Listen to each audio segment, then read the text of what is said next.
अगर आप हमारे चैनल पे नए हैं तो चैनल को सब्सक्राइब करो और बेल आइकन को प्रेस करो ताकि हमारी स्टडी से रिलेटेड वीडियो आप तक जल्द से जल्द पहुंचे। हेलो दोस्तों, आप सभी को नमस्कार। मैं प्रियंका यादव स्वागत करती हूँ अपना इस यूट्यूब चैनल पे। जिसका क्या नाम है, Priyanka Yadav UP plus. Students, आज हम करने जा रहे हैं अपनी सीरीज का थर्ड पार्ट, है ना। तीसरा पार्ट करने जा रहे हैं। इसमें क्या है, कल मैंने जो क्लास ली थी सेकंड वाली, उसमें शायद मैंने गलती से ये बोल दिया है कि चंबल नदी यूपी एमपी, शायद उड़ीसा बोल दिया। रिवीजन किया नहीं था क्योंकि वीडियो लंबी हो जाती। वो यूपी एमपी राजस्थान है, भी करेक्ट कर लो इसे। ठीक है, आगे बढ़ते हैं। अगला क्वेश्चन, कॉपी निकालो जल्दी से, फटाफट, टाइम नहीं है क्योंकि वीडियो शॉर्ट बनानी है, कंटेंट ज्यादा लेना है, सिलेक्शन लेना है, ज्यादा रामायण नहीं पढ़नी। पहला क्वेश्चन, कंप्यूटर की जो स्मृति होती है, अच्छा ये बताओ, ये बिट्स पता है तुम्हें? बिट्स, बाइट, ये सब पता है? नहीं पता है तो ये पहला क्वेश्चन आपका होमवर्क हो गया। बिट, बाइट, किसमें कितने बिट होते हैं, किसमें कितने बाइट होते हैं, क्या होता है, ये पूरा लिख के जरा मुझे बताना। चलो आ जाओ। अंतरिक्ष में भेजा गया भारत का फर्स्ट उपग्रह, क्या नाम था उसका? आर्यभट्ट, है ना। जो हमारे आर्यभट्ट जी थे उन्हीं के नाम पर रखा गया। क्या अंतरिक्ष में भेजा गया भारत का पहला उपग्रह, लिख लिया। अगला लिखो, जीवाश्म शैल कैसे होते हैं? जीवाश्म शैल, जीवाश्म किसको कहते हैं? जो फॉसिल फ्यूल्स होते हैं ना, पता नहीं कितने तो इंग्लिश वाले होंगे।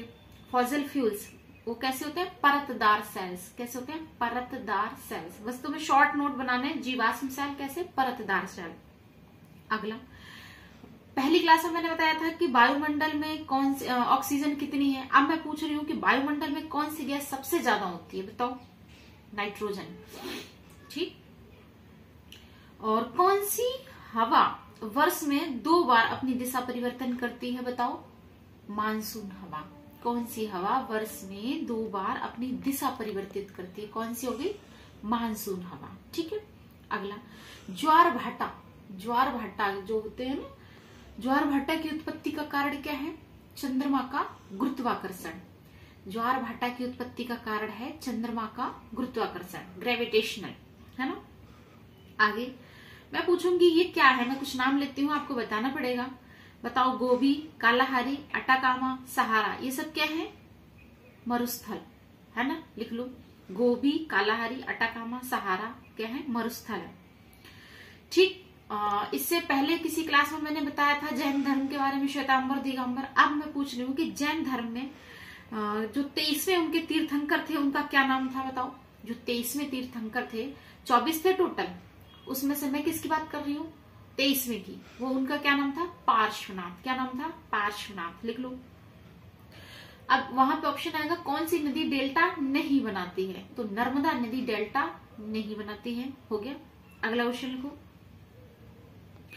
एक, हाँ, स्टैटिक जीके के क्वेश्चन आते हैं, 1 से 2 से 3 भी हो सकते हैं। स्टैटिक जीके के क्वेश्चन। स्टैटिक जीके क्या होता है? कुछ लोगों को तो ये नहीं पता होगा। स्टैटिक जीके होता है कोई चीज, ये काम पहली बार हुआ था, ये वाला पहला काम किसने किया था, ठीक है, इस टाइप से होता है ना।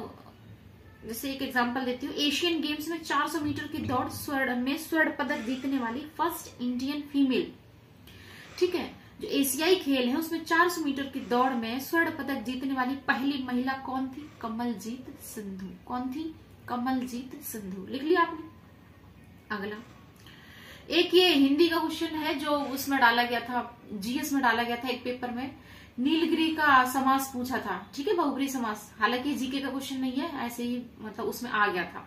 तो यही मैं कह रही हूँ, एक लड़का एक दिन पूछ रहा था कि मैम जीएस ज्यादा पढ़ू कि रीजनिंग ज्यादा पढ़ू? अरे जीएस ज्यादा पढ़ू कि मैथ्स ज्यादा पढ़ू? मैंने बोला क्यों? तो कहता है कि मैथ्स के कम क्वेश्चन आते हैं, रीजनिंग के ज्यादा आते हैं। अरे भाई, कभी कभी क्या होता है, वो रीजनिंग वाला मैथ्स में डाल देता है, मैथ्स वाला रीजनिंग में डाल देता है। हालांकि जो वेटेज ज्यादा होता है वो रीजनिंग का ज्यादा होता है, मैथ्स का कम होता है। ठीक है, लेकिन पढ़नी तो आपको सारी है। कंपटीशन बढ़ता जा रहा है। जिस समय आप सो रहे हो, जिस समय आप सो रहे हो, उस समय आपका कॉम्पिटिटर पढ़ रहा है। समझ रहे हो आप? ये नहीं है, स्कूल टाइम नहीं है कि आप 2-4 पासिंग मार्क्स ला दोगे हो जाएगा। यहाँ कंपटीशन करना है लाखों बच्चों से। जाग जाओ। बात समझ में आ रही है? सुनो अगला बात। यूपी की कुल आबादी भारत की आबादी का कितना प्रतिशत है, बताओ? जो उत्तर प्रदेश की आबादी है वो भारत की आबादी का कितना प्रतिशत है? 16.4%। लिख लो। अगला, ये क्वेश्चन स्टैटिक का है। एक क्वेश्चन अभी आया था कमलजीत सिंधु वाला, अगला स्टैटिक क्वेश्चन फिर से आ गया कि बांग्लादेश क्रिकेट ग्राउंड पर किस खिलाड़ी की मृत्यु हुई थी? रमन लांबा की। ठीक है, बांग्लादेश में जो क्रिकेट ग्राउंड है वहां पर खेलते खेलते किस उसकी मृत्यु हुई थी? रमन लांबा की।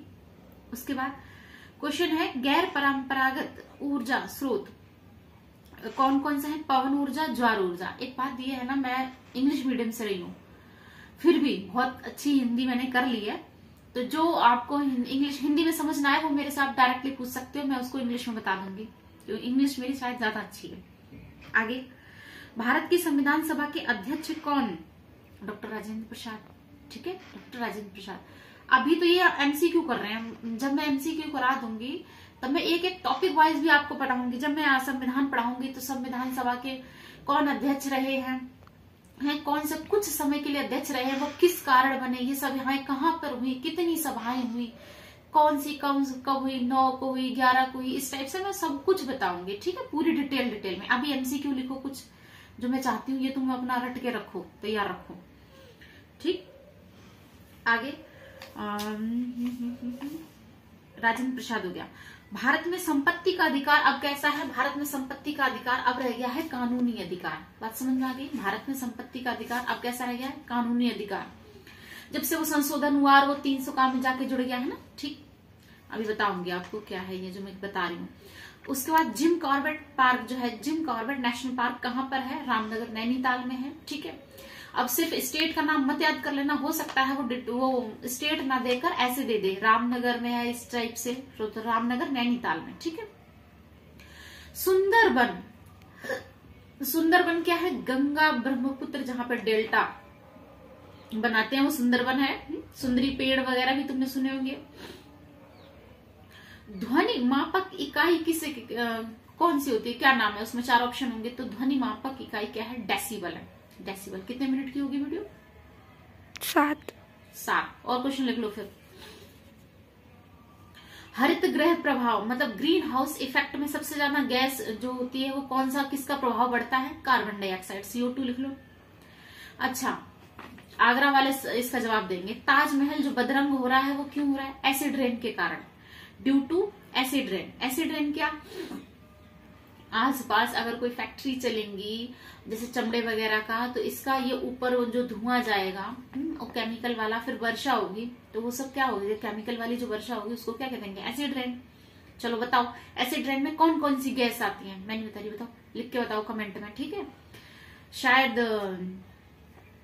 इस वजह से यहाँ पे थोड़ा रोजगार भी कम हो गया ताजमहल के आसपास, जो एक्चुअल में रोजगार है आगरा वालों को ये इसका पता भी होगा। खैर, राजनीति हो जाएगी। अगला, अंटार्कटिका जाने वाले प्रथम भारतीय दल डॉक्टर SK।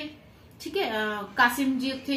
ये भी स्टैटिक का क्वेश्चन देखो, 3-4 स्टैटिक के क्वेश्चन आज मैंने डाल दिए। ठीक, आज इतना ही करो, फिर कल कराऊंगी। ठीक है, ओके, करते रहो। फिर से मुझे बहुत सारे बच्चों ने मुझे अपनी फोटो भेजी है, लिख लिख के नोट्स। अच्छा कर रहे हो, लगे रहो, सबूत देने की जरूरत नहीं है, मुझे भरोसा है। और जो कर रहा है उसका सिलेक्शन पक्का है, और जो हल्के में ले रहा है उसका भगवान ही मालिक है। ओके, वीडियो को शेयर करें, लाइक करें, सब्सक्राइब करें और थोड़ा सा सपोर्ट करो। जब इतने प्यारे कमेंट कर सकते हो, जब इतनी रिस्पेक्ट मानते हो मुझे, तो थोड़ा शेयर भी कर दो ना दिल से। Okay, bye bye, have a nice day.